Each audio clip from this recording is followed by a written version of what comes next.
Şeyince zamanı şey.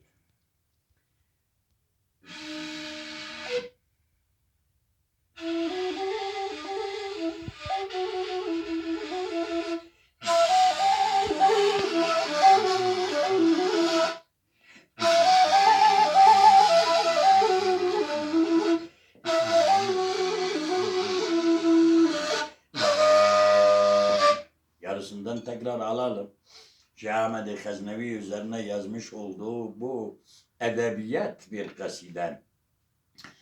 در سحر دامه بدستی خوی شریف جامک زلال زمزمه یا کوسره یا خدمه یا عرفانیوم من جوان دستی اسمی قدحک شراب از اینجا ما من بخوار دوله در گای احمد کوله meyhani o. Neden yazılmasın?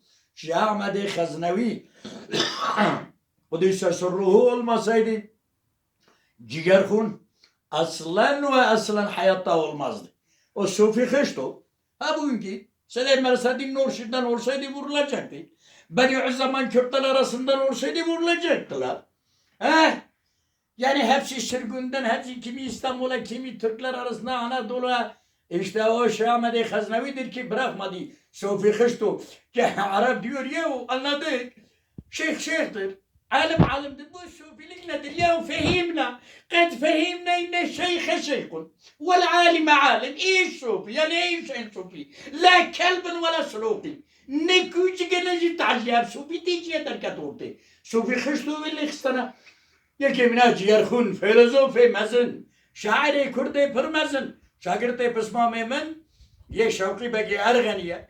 Fikra milli bkhad bejed jinani gariya khada. Sahiba sadu bistu. Penjada havai kitab libretkari. Yani de klibekten idam bekşinden sahibe nişandın. Ve bizandın. Ailevi açıkadı dava milli ve dini de hassasım. Jurrum ferran. Juan rojem perten. Heybe kuştunu cenk. Faraz mı brojelan. Kuro kimez. Kimdir senin baban? 4 tane vasfım işte kimezden dile getiriliyor. Azme-u gernaz. Azme-u merkhas. أو صلاح الدين ببرج الدميات ببرج حاتين ببرج الدنيا مظلوم الدنيا ببرج فلسطين. İşte senin baban budur. 3 dakika. Güzel, gözlerinden öperim. İyi.